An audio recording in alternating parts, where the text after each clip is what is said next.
prepare yourself to receive as we continue our exploration of abundance. We've been using the book, The Abundance Project by Derek Rydall, as our guide, and there's so much in this book. So I just want you to know I'm giving you little smatterings, and if this is something that you'd like to work on in your life, this is a great book that will give you a lot of practical understandings and exercises and practices that activate that flow. We started with the truth that the source of abundance is spiritual. It's experienced as energy, not so much as stuff, but as energy, and it's governed by spiritual laws. And the primary one, when we're talking about abundance, is our thoughts, our beliefs, our feelings, and our attitudes about what abundance is, helps to shape our experience of it. Last week, we looked at 5 blind spots that can impede that flow of abundance in our lives. One of them being that we're separate from God and we're separate from our good. Sometimes we feel that way, that, I have to make it happen. It's just me. I have to go out and get it or achieve it. And we also looked at this idea, and it's very common, at least in the place that we live in, that wealth, our abundance, is measured in material things. It's measured in dollars. And our good only comes to us when we believe we're worthy of it. And that we have to limit and to adjust and oftentimes contract when circumstances change and they seem to be limiting us. And the final blind spot that oftentimes people have, especially when you're very spiritual, is that money is not spiritual. To seek abundance is not a spiritual thing. We should let go of it all and live this very simple and astute life. But it's all God, and it's all spiritual. And all of these different ways of thinking and believing and interchanging and interacting with this broad concept of abundance, when we are not in sync with our beliefs, they can impede the flow. It's almost like each one of those is stepping on that garden hose or creating a kink in the garden hose. It's always flowing, the water is flowing, but just because of the way that hose is configured, it has a hard time making it all the way through and expressing itself. Every prosperity class that I've ever taken, and there's a lot, I've done dozens, have included certain proven abundance activators. That's what he calls them anyway, practices, if you will, that can remove those kinks, that can increase the flow and kind of take out the rusty spots, that can expand the flow of good in every aspect of our life. He offers you 7 strategies, and that when they're done regularly, they allow that life force to move in and through our lives with greater ease. 7 is a lot. I only have a few minutes in which I share a message with you, so we're going to go through them very fast. If one of these speaks to you, you might want to go do a little bit more research about how you might want to include that as a practice in your life. So the first 2 that he talks about is giving out and giving away. The first asks us to regularly practice intentionally giving of ourselves to make a positive difference in the world in whatever way that we can, whether that's giving greater love, support, service. It includes giving of our treasure, all aspects of us, our gifts. How can I give more? The word flow that we've been talking about implies movement. So unless we are active in it, and if we only are receiving, our inner waters can become stagnant. I like what he says about this. He says, energy not expressed is depressed. So we have to always be in that flow. We are in that flow of receiving, but we also have to be in that flow of giving it back out again. Giving away is all about letting go of things, and this is a very practical one, that you don't need or use, which can oftentimes represent stagnant, sort of trapped, stuck energy in you. The author states that the stuck energy in the form of unnecessary stuff is representative of old emotional patterns and self-concepts or belief about life that have become coagulated in the form of material things. So think about that.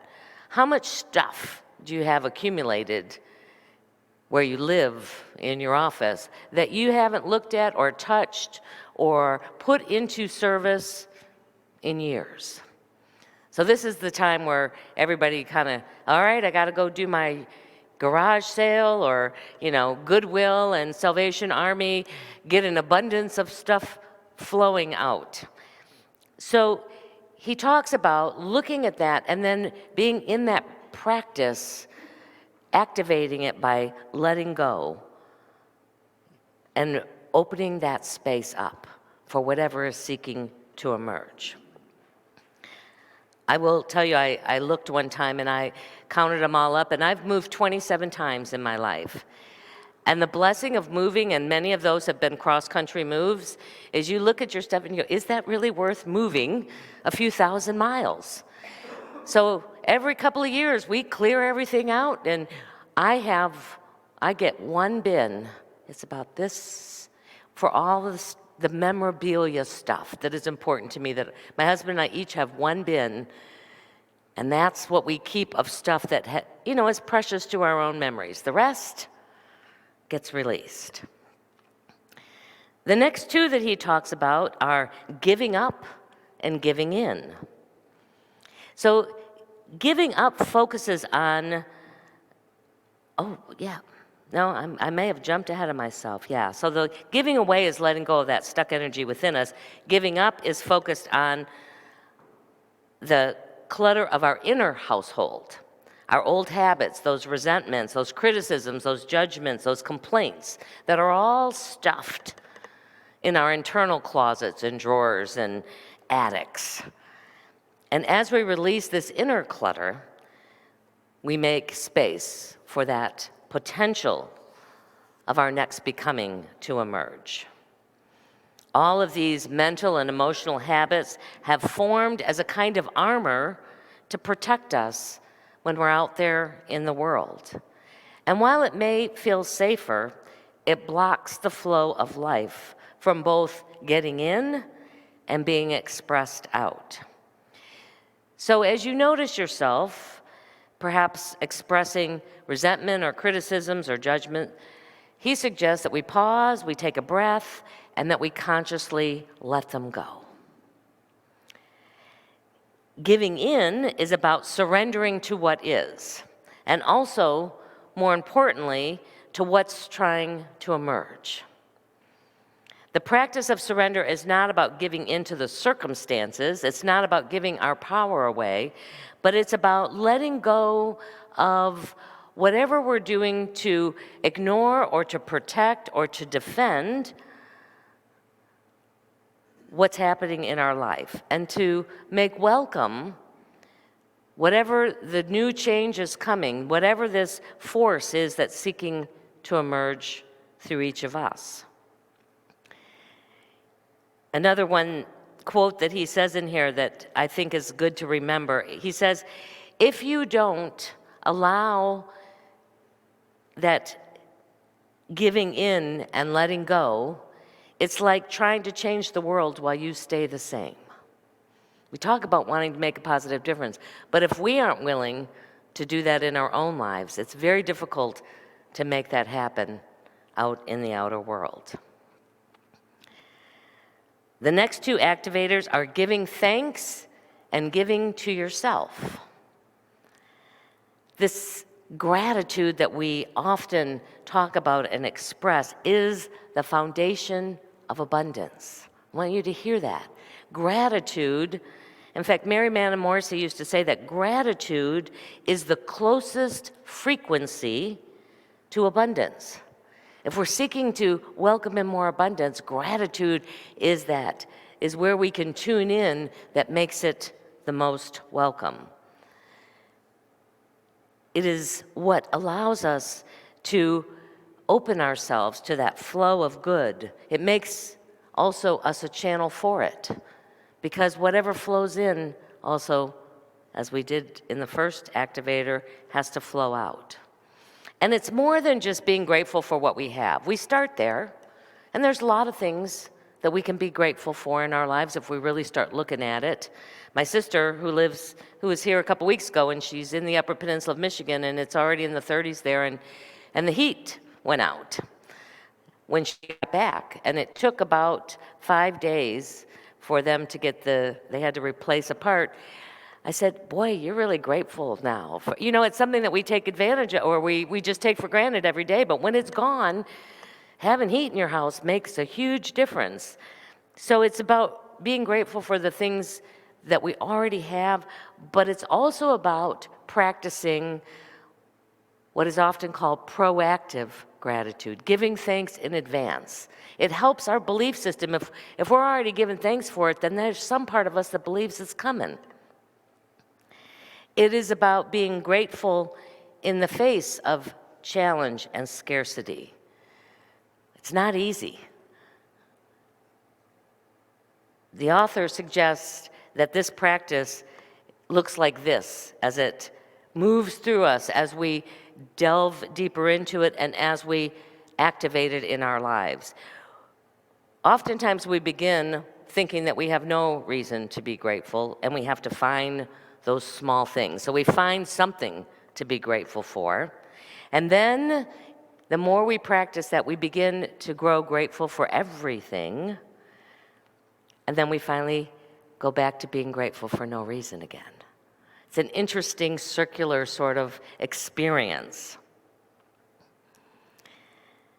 Giving to yourself is often overlooked, especially if there's shadows around being needy or greedy or selfish. How many people, to say, no, I'm important and I have to give to myself, when so many other people need you or want your time or are depending upon you. And yet, we all probably have heard this, and at some level we know it, we just don't always get it. As the airplane analogy goes, you have to put your own oxygen mask on first before you can really help other people. We were just talking about this in our spiritual gifts class. We have to be able to fill ourselves up if we're also going to then be able to give out and to give away and to support other people. The practice asks us to explore where we might be looking to someone else to meet our needs, and then look for ways that we can meet those for ourselves without being dependent upon anyone else, and to encourage others to be able to do the same. If we're looking to our partner for love or respect or validation from our boss or family or friends,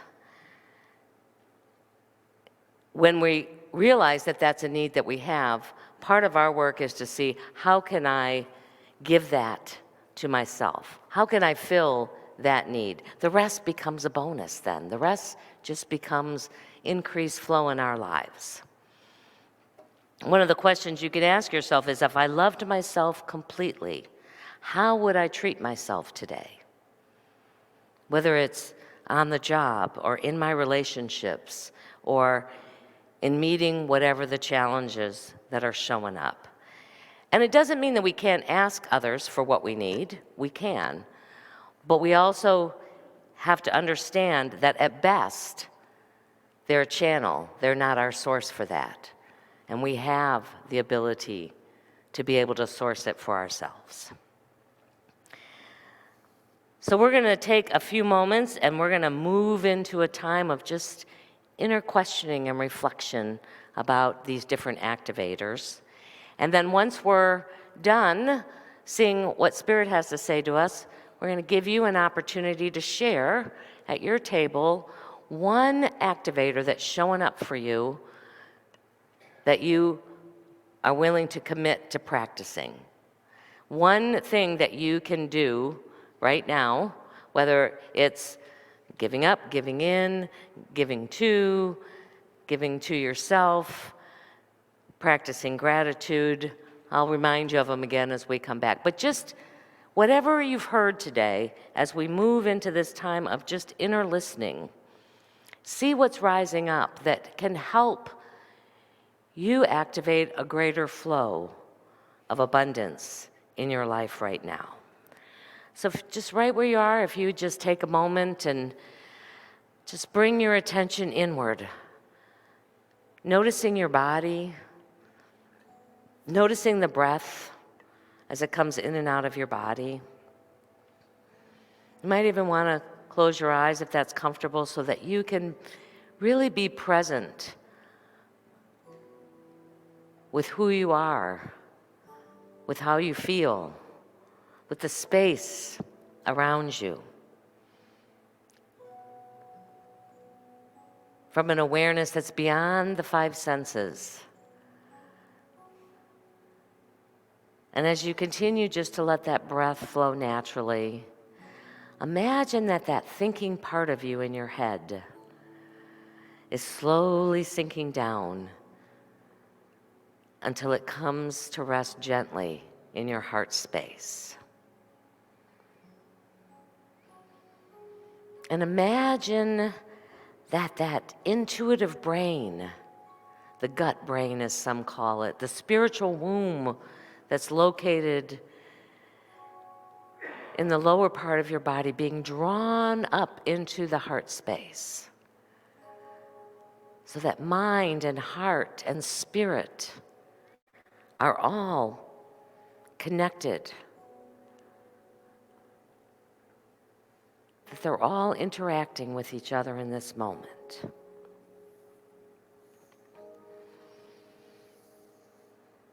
And then just ask the wisdom that is your divine nature to either show in a visual or speak the words or give a certain energetic feeling about which activator is wanting to be expanded and expressed in a bigger way. Whether it's giving out or giving away, giving up or giving in.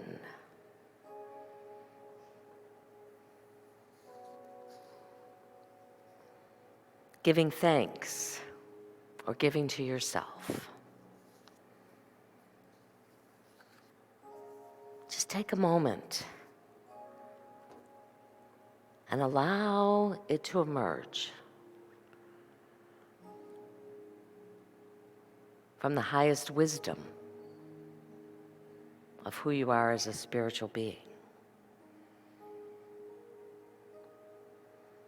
We'll just take a few moments in the silence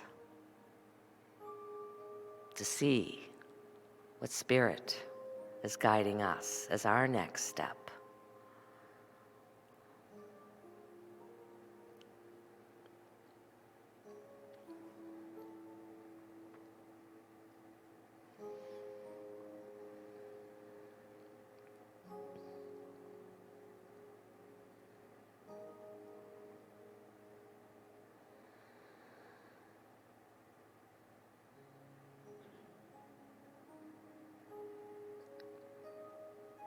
See if there's any guidance about what those next steps might be. What you could begin to practice that would open the flow in that area. And know if in this moment there isn't clarity, as you continue to be open to it, you will be guided. The right people, activities, support, ideas will show up in perfect timing. Now begin to bring your attention back to this time and to this space. Aware once again of the body and the chair supporting it, of the breath. And whenever you're ready, you can open your eyes.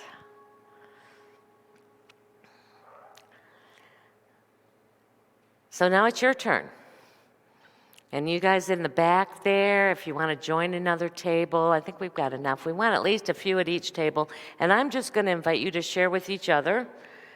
And it might just be, I really got the guidance that I need to do some giving away, or that I'm really going to focus on giving to myself. Whatever it might have been.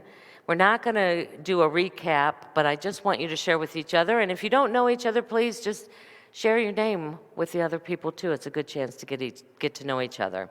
So we're going to take about 4 minutes to do this. I'll tell you when we're getting, so it can't be long stories. It can only just be, just a few sentences about what's showing up for you right now.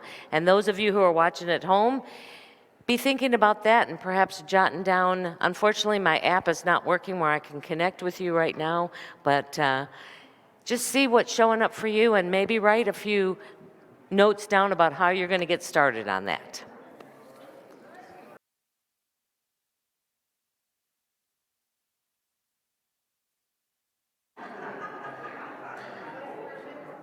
All right, as we're wrapping it up, take a moment to just thank your table mates for being willing to share.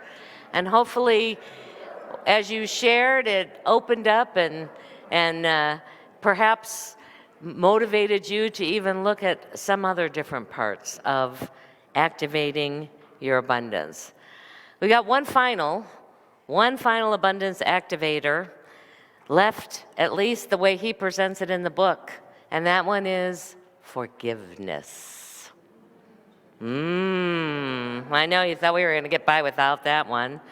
Jesus knew that we cannot fully experience the abundance of life, the majesty and love of God until we have the capacity to love our enemies, to pray for those who hurt us, and to return love for hate.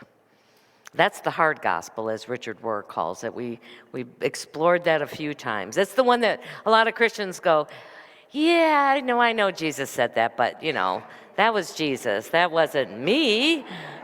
Jesus could do that. I can't necessarily do that. Forgiving is really about giving and not getting. Forgiving. It is another activator of giving in our lives. And it is really about extending ourselves and not withholding ourselves. When you don't forgive another, you're saying, you owe me. Think about that. You did something and now you owe me. Whatever that owe me is. And when you don't forgive yourself for your own mistakes and for your own times when you may have hurt or betrayed someone else, you are saying, I owe myself. It's about debt. In fact, Edwene Gaines, who is a well-known Unity Prosperity teacher, said that if you have a lot of material debt in your life, you probably have a lot of unforgiveness living in your body, living in your mind, living in your heart. There are lots of books and courses. We're going to offer one in the new year. I think Sue Zimmerman is going to do one on self-forgiveness in the new year. If this is an area that you want to go deeper, you may know all about it. You just have to go practice it. And after working with this activator, at least for me, for decades, I've found, there's lots of different practices and processes that you can do, just being willing. When I finally got to the place where I said, I don't want this anymore. I don't want to feel this way anymore. I don't want this to affect my being the way it does anymore. I don't want to carry around this resentment or this hate or whatever it was that I'm carrying around. When I said, I'm done, I'm willing, here, take it. That was the most important component in all that. And sometimes it takes us a while to get there. Sometimes we say that and then we take it back. We go, oh no, wait. I think I'm going to hang on to that for just a little bit longer. It's this desire to let it go and to allow that God source within you to just sweep it away that becomes the greatest activator we can do. It's not about, it has nothing to do with the other person. You never even have to interact with that person. It is about letting go of what you're holding on to within yourself. The result, in my experience, is a deep peace that settles over the mind and the body and the spirit. And unlike some of those old gospels, Jeff's going old school with us today for our special music. There can be peace in the valley today when we allow those living waters of Christ to flow and cleanse us. Well, it is our opportunity now to share of our financial good with this ministry, to practice a little bit of that being in the flow of giving and receiving. We are so grateful for the many ways in which we receive our good. Certainly financially is one way, but the way that people support us with their gifts, with their time, with their talents is crucial to this particular ministry. And it's true today. And so we're going to give thanks in advance for all the people that are going to help us put this sanctuary back together again once we're done with service. Yes. It only takes, it goes really quickly if everyone will just do a little part of it. So we're grateful for all of that and grateful for the ways in which we are blessed and we can continue to be a blessing, not only to the people in this community, but let that ripple out into the community that we live in and the greater world. So let us take what we offer today into our hands and the energy of that into our hearts as we join together and bless it. Divine love, through me, blesses and multiplies all that I have, all that I give, and all that I receive. Thank you, Father, Mother God. So my name is Grant Trevithick, and I've been asked to share kind of a prosperity example with you guys. I'm basically, I think I'm a very simple person. I can't convince anybody else of that. But I live my life very simply. And when I studied the Bible and when I studied New Thought, I look at it and either I believe it or I don't. So I don't believe it on Tuesday, but on Wednesday, if there's a full moon, maybe not. And if I don't have enough in my bank, then maybe you don't. Either you believe it or you don't. So I'm kind of a fundamentalist that way. And I will tell you the prosperity principle works. I have a real estate company. I started it with literally a shoestring, very little money. We've been successful for 15 years, and I've seen a ton of people come and go in that period of time. They make a big splash for about 6 months, and they're gone. And everybody asked me very simply, why does my company work? Have I been successful for 15 years? It's not about me and that I'm particularly brilliant or anything like that. I tell everybody is I put God first, and we always tithe.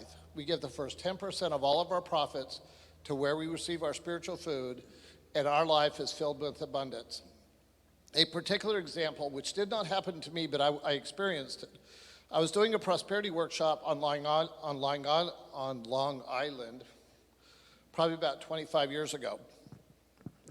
And Reverend Leonard's church is a small little church on Long Island. We did the seminar. This gentleman came up to me and he said, look, I'm a starving artist.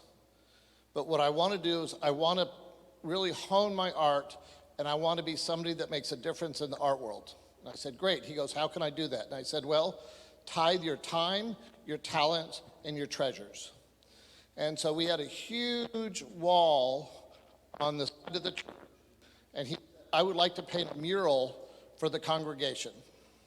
I said, great, tithe your talents. And so he started, and he painted a mural of the New Thought interpretation of the Old Testament. Started off with Genesis and the introduction of fear and the knowledge of God and not knowledge. Went to Exodus and talked about how we escaped the slavery of our fears, escaped the slavery of all of our old habits, and went on to Revelations. And when he got to the end, he looked at it, and his talents had greatly improved. It took him about 6 months. And he said the stuff at the beginning looked like not wonderful. So he went back and repainted the first half. It took him a year. Now, this man he lived in a little one-room flat. He worked as a waiter, painting, trying to make a living. And every spare moment, he came and worked on this. I was invited back after a year, and it was just amazing. You looked at it, you could totally see the whole picture of the evolution of consciousness as a thought into unity. And when he unveiled it, of course, the whole congregation was incredibly grateful. He did a phenomenal job. And in the congregation was an art dealer from Manhattan who never came to Long Island. For some reason, he went out there and visited a friend the night before and stayed over. And for some reason, coincidence, right? He saw this little church. It was a quaint little church, and said, I want to stop by and see what they're up to. He talked to the artist, and in 6 months, he had an exhibit in Manhattan that sold out before it opened. That's the prosperity principle. The way I look at it is either you trust God or you don't. And in the New Testament, Jesus says, why in the world do you worry where you're going to put your head? Certainly God takes care of the sparrows, and you're far more important than the sparrows. So my example, and I live by it every single day, put your faith in God.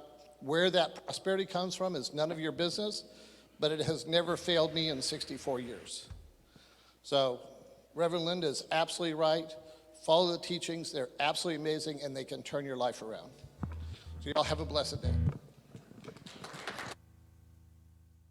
All right, so let's go ahead and stand up. Let's join hands, and we'll do our peace song together. Big circle. Let's make a big circle around the room if we can.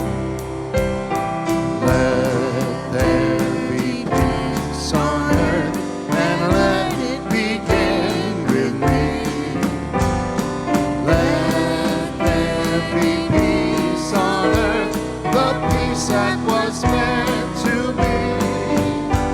With God as a Father, family all are we. Let me walk with my family in perfect harmony. Let peace begin with me. Let this be the moment now. With every step I take, let this be my joyous vow. To take each moment and live each moment in peace eternally. Let there be peace on earth, and let it begin with me. And so as we go into this day, into this week, in that divine flow of abundance, we go knowing our prayer for protection. We're going to do it as a call and response. The light of God surrounds us. I am the light of God. The love of God enfolds us. I am the love of God. The power of God protects us. I am the power of God. The presence of God watches over us. I am the presence of God. Together, wherever we are, Where God God is, is, and all is well.